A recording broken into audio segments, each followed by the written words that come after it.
말씀 신약성경 누가복음 9장 57절에서 62절입니다. 함께 말씀 보겠습니다. 길 가실 때에 어떤 사람이 여짜오되 어디로 가시든지 나는 따르리이다.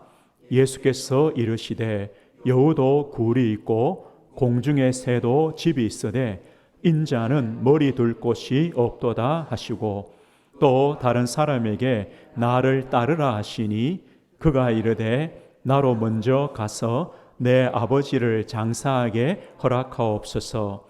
이르시되 죽은 자들로 자기의 죽은 자를 장사하게 하고 너는 가서 하나님의 나라를 전파하라 하시고 또 다른 사람이 이르되 주여 내가 주를 따르겠나이다마는 나로 먼저 내 가족을 작별하게 허락하소서. 예수께서 이르시되 손에 쟁기를 잡고 뒤를 돌아보는 자는 하나님의 나라에 합당하지 아니하니라 하시니라. 아멘. 오늘 말씀의 제목은 나를 따르라 라는 제목입니다. 나를 따르라 라는 제목으로 하나님 말씀 증가하겠습니다. 우리는 하나님의 자녀입니다. 또 우리는 그리스도인이라고 또 불려집니다. 이제 사도행전 11장에 보면 안디옥 교회 성도들이 처음으로 그리스도인이라 불려졌습니다. 그리스도의 사람들, 또 그리스도를 따르는 사람들, 그리스도인이죠. 우리는 성도입니다. 성도란 말은 거룩한 백성들이죠. 이 거룩하단 말은 하나님을 위해서 구별된 것을 말합니다. 성전, 성물, 우리 사람은요 성도, 우리가 하나님의 영광을 위해서 또 하나님을 섬기도록 구별된 백성, 성도입니다. 오늘 예수님께서 나를 따르라 할 때는 뭡니까? 그리스도의 제자입니다. 제자란 말은 뭡니까? 학생이 아닙니다. 또요 배우는 사람이 아닙니다. 스승의 가르침을 따라가는 자입니다. 따라가는 자. 그 스승의 가르침을 자신의 삶의 중심으로 담고 살아가는 자. 그리스도의 제자랄 때 뭡니까? 예수님의 그 말씀을 내 삶의 중심에 담고 예수 그리스도를 바라보며 그리스도를 따라가는 성도를 보고 그리스도의 제자란 말합니다. 나를 따르라. 오늘 예수님께서 제자들을, 나를 따를 그리스도의 제자들을 부르시는 이런 모습이 되어집니다. 그러면 오늘은요, 우리가 예수님을 따르는 제자, 예수님을 따른다는 것은 어떤 것인가 우리가 말씀을 보려고 합니다. 우리가 지난주에 우리 앞에 가신 예수님이 가신 길을 보았습니다. 예루살렘을 향하여 예수님이 가십니다. 그 길이 뭐라 했습니까? 고난의 길이요 십자가의 길입니다. 예수님은 하나님의 아들이시요 그리스도입니다. 우리의 구원자입니다. 메시아입니다. 그런데 그 예수 그리스도에 대한 하나님의 계획은 뭐였습니까? 고난입니다. 사람들로부터 버림받음이요 십자가의 죽으심이요 부활입니다. 이 길이 그리스도의 길입니다. 예수님은요 예루살렘으로 향하여 올라가기로 작정하셨다. 고난의 길, 십자가의 길을 가기로 작정하셨다. 다른 길은 없습니까? 없습니다. 예수님이요 내가 곧 길이요 진리요 생명이다. 나로 말미암지 않고는 아버지께로 올 자가 없다. 이 말은요 예수님의 십자가의 길이 아니면 안 된다는 거예요. 그 길밖에 없습니다. 예수님은 그 길을 가셨습니다. 그러면 그리스도의 제자, 예수님을 따라가는 우리는요 어떤 길입니까? 예수님이 가신 그 길을 우리는 따라간다는 겁니다. 그래서 우리는 십자가를 믿습니다. 아닙니다. 십자가만이 우리의 자랑이 됩니다. 우리는요 예수를 믿음으로 고백합니다. 그것만이 아닙니다. 고백하기 때문에 주님을 따르기 위해서 때로는 우리의 것을 내려놓습니다. 내 것을 포기합니다. 내 것보다 우선하는 것이 있습니다. 이렇게 주님을 따라가는 겁니다. 나를 따르라. 나를 따르라. 오늘 예수님께서 세 사람을 우리에게 소개합니다. 그 세 사람을 통해서 예수님을 따라가는 것이 어떤 것인가를 우리에게 보여줍니다. 그 첫 번째 사람이 있습니다. 57절 한번 보십시오. 57절에 보면 예수님께서 그 앞에 예루살렘을 향하여 가시기로 작정했습니다. 그 다음 사건이죠. 57절에 보면 길 가실 때에 어떤 사람이 여짜오되 어디로 가시든지 나는 따르리이다. 이 사람이 하는 말입니다. 예수님이 어디로 가시든지 나는 따르겠습니다 라고 했습니다. 어떤 사람이냐? 마태복음 8장에 보면 한 서기관이라고 소개합니다. 한 서기관이 예수님께 와서 선생님이요 어디로 가시든지 저는 따르겠습니다 라고 말했습니다. 서기관입니다. 이 서기관은요, 그 당시 유대 사회에서 최고층에 있는 사람입니다. 서기관 율법학자입니다. 서기관, 바리새인, 제사장, 이런 사람들이 최고 위에 있는 상위층입니다. 그런데 그런 위치에 있는 서기관이 예수님을 따르겠다라고 나왔습니다. 이 보통 일이 아니죠. 쉬운 일이 아니죠. 그것뿐만 아닙니다. 예수님 어디로 가시든지, 예수님 어디로 갑니까? 예루살렘을 향해 갑니다. 예수님 어디로 가시든지 나는 예수님을 따르겠습니다. 예수님을 믿겠습니다 정도가 아닙니다. 예수님 옆에 있는 12 제자처럼 내가 예수님을 섬기며 예수님을 끝까지 따라가는 제자가 되겠습니다 라는 고백이죠. 사실 얼마나 대단한 고백입니까? 그런데 예수님의 답변은 좀 이상합니다. 58절 한번 보십시오. 58절에 예수님이 뭐라 하십니까? 예수께서 이르시되 여우도 굴이 있고 공중의 새도 집이 있으되 인자는 머리 둘 곳이 없도다. 예수님이 어디로 가시든지 저는 따르겠습니다라고 하는데 예수님은요 동문서답하십니다. 나는 머리 둘 곳도 없다. 여우도 굴이 있고 공중의 새도 집이 있다. 나는 머리 둘 곳도 없다. 이 굴, 집 뭡니까? 우리 어떤 생명과 안전을 위해서 당연한 거죠. 필수적인 거죠. 정상적인 거죠. 예수님 이래 말해요. 서기관아, 네가 나를 따르겠다고 말하는데 네가 생각하는 것과는 다르다는 거. 너가 나를 따름으로 기대하는 것, 그 기대하는 것은 없을 것이라는 거. 나는 머리 둘 곳조차, 집이 없는 게 아니에요. 머리 둘 곳조차 나는 없는 길을 간다. 네가 기대하는 것과는 다르다. 이 서기관은요, 어쩜 예수님을 따름으로 얻을 수 있는 권력과 부와 명예를 기대하며 주님을 따르겠다라고 주장했을 겁니다. 예수님의 말씀을 보면 그렇게 봅니다. 보여집니다. 예수님은요, 아니다. 나는 저 새도 여우도 가지고 있는 집도 없다. 나는 머리 둘 곳도 없다. 나를 따르는 자도 나와 같을 것이다 라고 주님이 말씀하시는 겁니다. 그래도 너는 나를 따를 수가 있겠느냐 이 말이겠죠. 아마요 이 사람은요 예수님을 따르는 것을 포기하고 돌아갔을 것입니다. 아마 이랬겠죠. 아유 큰일 날 뻔했다. 내가 주님을 따랐으면 큰일 날 뻔했다. 그죠? 이게 무슨 일이냐? 내가 실수할 뻔. 뭐 때문입니까? 다른 동기. 그것도 육신적인, 세상적인 다른 동기. 이것을 주님을 따르면 내가 만족을 얻겠지라는 동기로 왔지만 예수님은요, 그것이 아니라고 분명히 말씀해 줍니다. 근데 사실 예수님만이 아닙니다. 예수님의 제자들도 비슷합니다. 우리 46절 한번 보십시오. 9장 46절요. 6절에 보면 뭐랍니까? 제자 중에서 누가 크냐 하는 변론이 일어나니. 예수님은 예루살렘을 향하여 가십니다. 제자들의 관심이 뭡니까? 예수님이 예루살렘 가셔가지고 아마 왕이 되실 거다. 왕이, 그죠? 그러면 나는 예수님의 오른편에, 나는 왼편에. 이걸 두고요, 제자들이 싸우고 있습니다. 예수님의 가는 길, 주님을 따르는 길이 사실 뭔지를 모릅니다.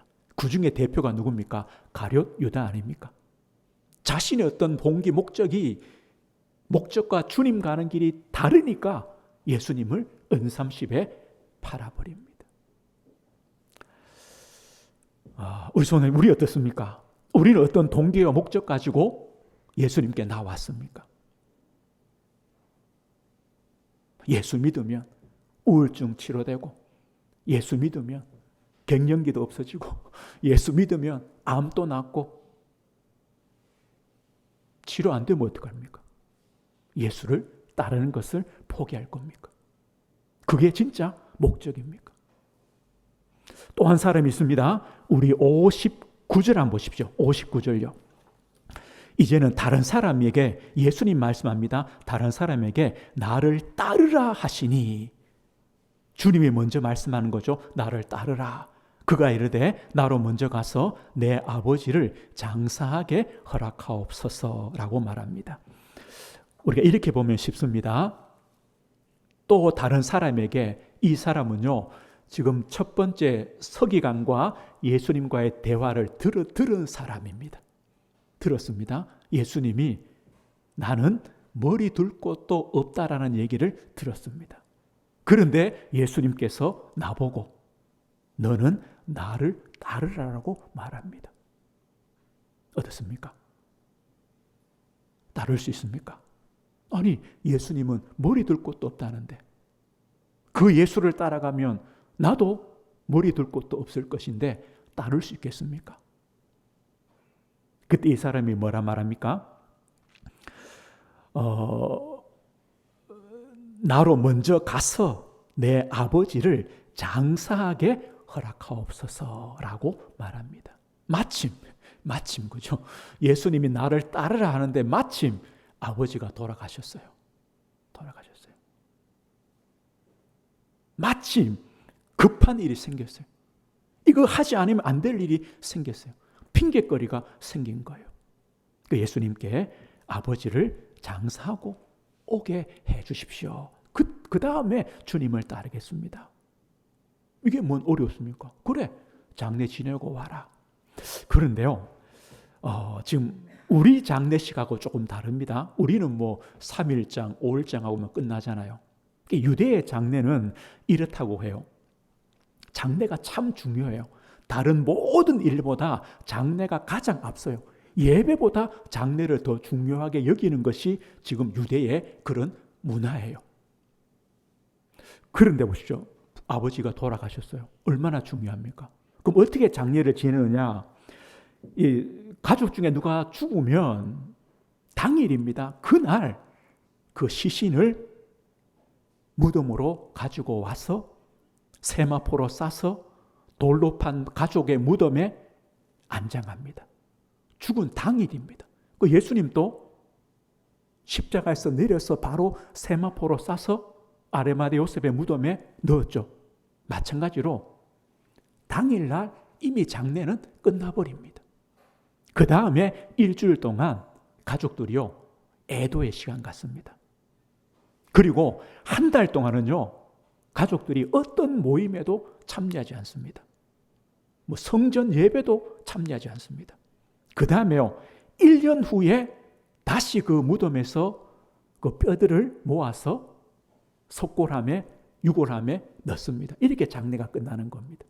그럼 보십시오. 제가 아버지 장례를 끝내고 오겠습니다.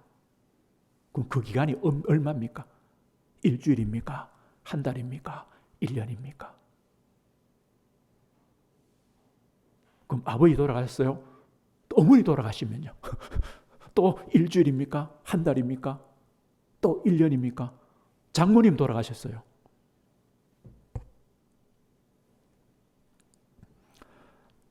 예수님의 대답을 한번 보십시오. 그런데 예수님은 좀 이상한 답을 하십니다. 60절입니다.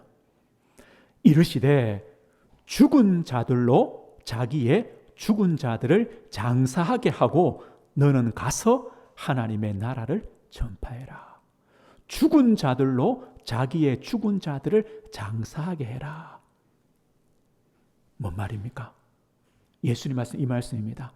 아버지가 돌아가셔서 무덤에 묻히신 것으로 다 되었다는 겁니다. 다 되었다. 그 다음에 애곡을 하고 한 달 동안 아무것도 안 하고 1년을 지나도 그 죽음을 바꿀 수는 없는 거다. 죽어서 무덤에 묻힌 것으로 충분하다. 그 무덤에 묻히면요, 그 앞에 돌아가신 분들이 무덤에 있겠죠.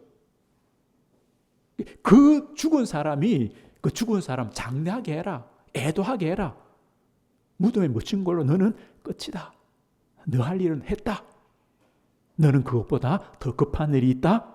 뭡니까? 하나님 나라를 전파하는 거다. 죽은 사람을 장례하는 것은 죽음의 일이지만 너는 그것보다 더 급한 생명의 일, 하나님 나라를 전하는 생명을 살리는 그 일을 해라. 그것이 내가 너를 부른 이유다. 진짜 급한 일은 장례보다 생명을 살리는 거다. 그 뜻이죠. 또 한 가지가 있습니다. 뭐냐면요, 이 사람이 지금 핑계일 수도 있습니다. 핑계. 어떤 핑계냐? 아버지 돌아가시진 않았어요. 지금 말로 하면요, 저 요양원에 계세요. 3년째 계시는데 이 선교사로 파송받을 이 선교사가 뭐라느냐? 주님, 아버지 좀 장례를 제가 치룬 다음에 또 돌아가신 거 보고 치룬 다음에 제가 선교사로 가겠습니다. 이 뜻입니다. 언제요? 모르죠. 지금 3년 계셨는데 앞으로 뭐 3년 계실지 10년 계실지 모르는 거예요. 다 하고 제가 가겠습니다. 우리에게는요, 시급한 일이 분명히 있어요. 장례처럼 시급한 일, 급한 일. 또 그것이 핑계가 되기도 해요. 그래서 우리가 예수님을 따르는 것을 미루거나 포기하게 만들기도 해요. 예수님은요, 그것보다 더 급한 일이 있다는 거예요. 우리가 늘 가장 많이 들은 얘기가 뭡니까? 이거 아닙니까? 지금 너무 바빠요. 내가 지금 바쁜 일만 끝나면 제가 열심히 신앙생활 하겠습니다. 내가 지금 이 급한 일만 좀 잘 되면, 내가 계획된 일만 잘 되면 주님을 따르겠습니다. 지금은 너무 어려워요. 정신이 없어요. 좀 평안해지면 주님 따르겠습니다. 언제요? 언제? 예수님은요, 그게 급한 게 아니다. 그게 너는 나를 따르는 것이 더 급한 일이다. 급한 일이다. 이것을 주님께서 말씀하고 있습니다. 그리고 또 한 사람이 있습니다. 세 번째 사람이죠. 61절입니다. 우리 한번 읽어보겠습니다. 또 다른 사람이 이르되 주여 내가 주를 따르겠나이다마는 나로 먼저 내 가족을 작별하게 허락하소서. 이제 세 번째 사람입니다. 이 사람은요, 그 1번, 2번 두 사람의 대화를 다 들었습니다. 예수님을 따르는 것은 머리 둘 곳도 없는 거구나. 들었습니다. 두 번째 사람은요, 아버지 장례를 핑계 댔는데 그것도 예수님께 먹히지 않았어요. 세 번째 사람은요, 얼마나 머리를 굴렸겠습니까? 이제 내 순서인데, 그죠? 내 순서인데 주님이 나를 따르라면 내가 무슨 말을 할까? 어떻게 그 길에서 벗어날 수 있을까라고 고민했을 겁니다. 그래서 방법을 찾았습니다. 뭡니까? 선수 치는 겁니다. 선수. 오늘 뭘 합니까? 주님, 내가 주를 따르겠나이다마는, 말도 어려워요, 그죠? 주님, 내가 따르겠습니다. 끝나지 뭐 따르겠나이다마는, 그죠? 따르겠습니다. 그런데 지금 당장은 힘듭니다. 시간을 좀 주십시오. 어떤 시간입니까? 나로 먼저 내 가족을 작별하게 허락하소서. 지금 생각하면 안 됩니다. 지금요, 뭐 전화해가지고 아버지, 어머니, 저 지금 이제 주님을 다른 그 일을 제가 전적으로 해야 되겠습니다. 저 걱정하지 마시고 이제 앞으로 저를 잘 보기도 힘들 겁니다. 걱정하지 마시고 제가 주님 따라 그게 아니라는 겁니다. 뭐냐? 염려입니다. 가족들에 대한 염려입니다. 지금 이 배경은 1세기 아닙니까? 이들은요, 모든 가족들이요 함께 공동생활하는 겁니다. 공동생활. 수십 명이 될 수 있고 뭐 수백 명이 될 수 있습니다. 그럼 각자가 맡은 일이 있을 겁니다. 내가요 농사를 짓습니다. 내 밭이 있습니다. 나는 주님을 따라가야 됩니다. 그럼 이 밭을 누군가에 맡겨야 됩니다. 누가 대신 농사를 지어줘야 됩니다. 누가 지어주냐? 가서 얘기하죠. 사촌에게 나는 이제 주님을 따르겠다고 결심했다. 네가 내 밭을 농사 지어서 우리 가족들 좀 부양해달라. 이 친구가요, 이 사촌이요, 그래 가라. 얼마 좋습니까? 그런데요, 안 된다. 나도 지금 할 일이 너무 많다. 너가 지금 이 가정의 가문의 장손인데 네가 가버리면 나머지 가족들 어떡하냐? 그걸 다 뿌리치고 수많은 가족들의 그 요구를 다 뿌리치고 주님을 따르겠다는 겁니다. 다 해결되면 주님을 따르겠다는 겁니다. 그래서 예수님은요, 이런 대답을 하십니다. 62절입니다.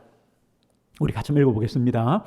예수께서 이르시되 손에 쟁기를 잡고 뒤를 돌아보는 자는 하나님의 나라에 합당하지 아니하니라 하시니라. 손에 쟁기를 잡고 이 고랑을 내는 사람은요, 목적이 뭡니까? 곧은 고랑을 내는 겁니다. 그래서 앞을 보고 가야 됩니다. 이 고랑을 내는 사람이요, 뒤에 뭔 얘기하는지 쳐다보고 친구 온다고 인사하고 그러면 그 길이 꾸불꾸불해지는 것처럼 내가 예수 그리스도를 따르겠다라고 결심했다면 그리스도만 바라보는 거다.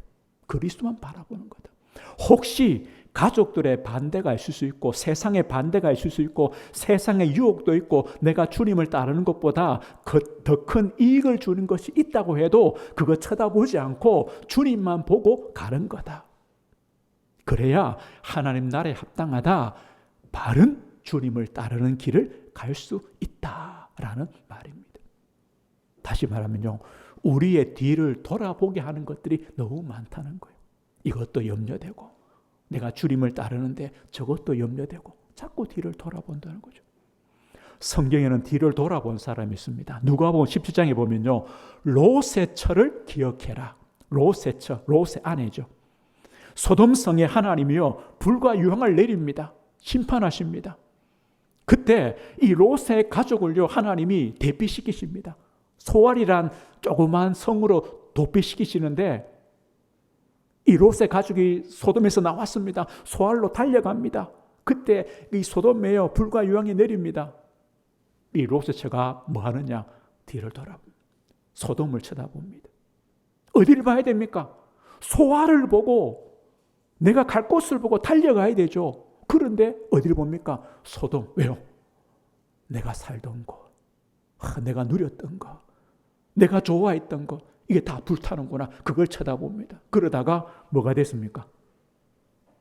소금기둥. 소금기둥 됐습니다. 오늘 우리는요, 우리의 뒤를 돌아보게 하는 것들이 많이 있다. 그러나 우리의 시선은 오직 그리스도께 고정되어야 된다. 이걸 말합니다. 오늘 이 세 사람은요, 이 사람들입니다. 예수 그리스도의 제자로, 그리스도의 제자로 주님을 따르지 못하는 사람을 세 사람 소개한 것과 동일합니다. 다른 동기 가진 사람, 다른 동기. 주님을 따르는 것보다 다른 것을 원하는 사람, 주님을 따를 수가 없죠. 그리고 나에게 급한 일, 시급한 일, 이것 때문에 주님의 부르심, 그것을 놓치는 사람. 주님 부르심보다 내 급한 일이 더 중요해요. 그러면 주님을 따를 수 없는 사람이죠. 또요, 우리가 늘 주님을 바라봐야 되는데 염려 때문에 주님을 바라보는 눈이 자꾸 좌우로 뒤로 흔들려요. 뒤로 가 있어요. 그러면 앞으로 바르게 갈 수 없는 거죠. 그럼 반대로요, 예수 그리스도를 따르는 사람, 그리스도의 제자는 누구겠습니까? 다른 동기 없어요. 다른 동기 없어요. 주님을 따르는 겁니다. 진짜 급한 일이 뭐냐? 주님의 부르심이 가장 급한 일이다. 이걸 아는 겁니다. 많은 염려가 있어요. 그것보다 주님을 바라보는 거죠. 오늘 이제 우리 성도님들은 네 번째 사람입니다. 네 번째입니다. 첫 번째는요, 예수님이 머리 둘 곳도 없다. 부모 핑계도 안 됩니다. 가족 핑계도 안 됩니다. 이제 우리 성도님께 예수님이 말씀합니다. 나를 따르라. 나를 따르라. 뭐라 답하시겠습니까? 나를 따르라. 답하십시오. 어떤 핑계를 대시겠습니까? 예수님, 지금까지 내가 지금 신앙생활이 몇십 년인데 이 정도 했으면 됐지 뭐 또 지금 또 주님을 따르라고 합니까? 혹시 이렇지 않습니까? 예수님, 내가 지금까지 열심히 신앙생활 해봐도 문제는 그대로고 어려운 건 그대로고 내가 예수님을 열심히 따랐지만 내 가지고 있는 문제는 그대로입니다. 주님을 따른다고 되겠습니까? 내가 뭔가를 해야 되죠. 라는 핑계는 없습니까? 예수님, 내가 예전에 다 했습니다. 열심히 다 했습니다. 자꾸 우리는 뒤만 돌아보지 않습니까? 이 모든 것들이 핑계가 될 수 없습니다. 주님은요, 나를 따르라고 하십니다. 사실 우리에게요, 우리의 언제가 가장 신앙의 절정이 되어야 되느냐, 가장 믿음이 좋을 때, 가장 은혜를 받을 때가 되어야 되느냐 할 때 언제입니까? 오늘입니다. 오늘입니다. 그리고 내일입니다. 모레입니다. 우리의 마지막입니다. 그때가 가장 신앙이 좋을 때가 되어야 됩니다. 신앙의 절정이 되어야 됩니다. 성경에는 그랬습니다. 아브라함이요, 100세 아들 낳고 끝났다 아닙니다. 창세기 22장에 그 아들을 번제로 드립니다. 그때입니다. 모세가요, 뭐 출애굽하고 광야 지나고 그때가 신앙에 제일 좋습니까? 아닙니다. 죽음을 앞두고 너는 가나안 땅에 들어갈 수 없어. 예, 주님, 알겠습니다. 그 백성들에게요, 하나님을 올바르게 섬기도록 유언합니다. 가장 신앙에 좋을 다윗 보십시오. 언제입니까? 가장 신앙 좋을 때 죽음 앞두고 아들아, 나는 모든 세상 사람들이 가는 길 죽음의 길로 간다. 너는 심서대장부가 되고 하나님 말씀을 따르라. 이런 말을 할 수 있는 가장 신앙의 절정기가 되었습니다. 우리도 마찬가지입니다. 우리는요, 다른 핑계가 없습니다. 주님을 따르는 겁니다. 오늘 그러면 왜 이 세 사람이 주님을 따르는 것을 멈췄을까요? 왜 핑계 댔을까요? 그건 이유가 있습니다. 주님을 따르는 그 가치죠. 가치. 이 마태복음 13장에 보면 이런 말이에요. 한 농부가, 그 일꾼이요, 다른 집에 밭을, 농사를 지어주다가 보화를 발견했어요. 자기 겁니까? 아니죠. 이 밭 주인 거죠. 그럼 어떻게 하느냐? 집에 가서 자기의 모든 소유를 팔아서 그 밭을 삽니다. 뭐 때문에요? 그 밭에 있는 보화 때문에. 보화를 발견하니까 자기 모든 것을 팔아서 사는 겁니다. 진주 장사가요, 세상에서 가장 값진 진주를 발견했어요. 이걸 얻으려고 자기의 모든 소유를 팔아서 진주를 삽니다. 만약에 이 세 사람이요, 바울의 고백처럼 그러나 내게는 우리 주 예수 그리스도의 십자가 외에는 결코 자랑할 것이 없으니 라고 된다면 핑계를 댈 필요가 없겠죠. 성경 말씀하면요, 내가 너희 중에서 예수 그리스도와 그가 십자가에 못 박힌 것 외에는 아무것도 알지 않기로 작정했다. 예수 그리스도와 그가 십자가에 못 박힌 것, 이게 전부라고 알면 왜 핑계가 나올 수 없죠? 주님을 따라가는 겁니다. 그겁니다. 예수 그리스도, 그리스도의 십자가, 이게 전부구나, 모든 것이구나, 우리가 알 때 주님을 따릅니다. 또 한번 보십시오.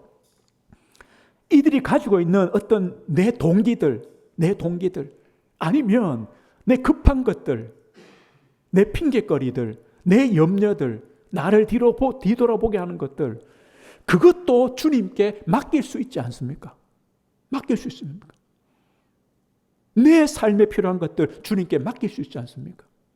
내 급한 것, 아버지의 장래 하나님께 맡길 수 있지 않습니까?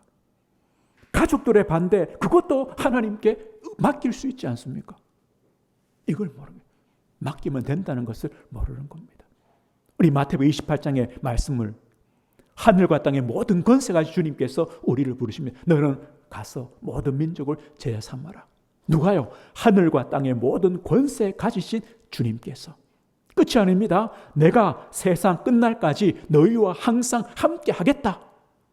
예수님이요, 나는 머리 둘 곳도 없다라고 말씀했지만, 그 말씀도 맞지만, 그 예수님이 누구냐? 하늘과 땅의 모든 권세를 가지신 주님이요, 세상 끝날까지 우리와 항상 함께 하시는 주님이시라는 겁니다. 우리가 그 주님을 따르는 겁니다. 그러면요, 우리 염려도 맡기고 내 핑계거리도 맡길 수 있고, 내가 원했던 것들, 그것도 주님께 맡길 수 있지 않느냐.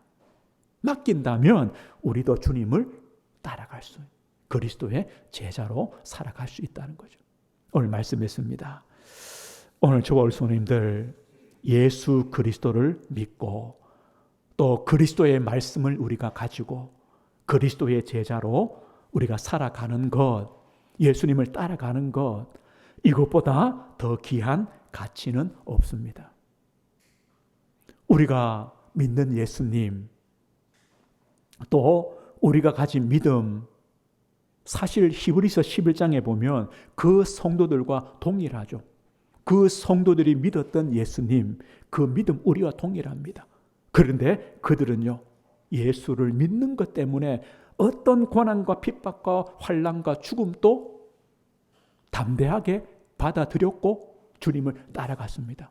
다른 예수님이 아닙니다. 동일한 예수님입니다. 동일한 믿음입니다. 그렇다면 우리도 그렇다는 겁니다. 우리가 목회자가 되고 선교사가 되라는 그런 말이 아닙니다.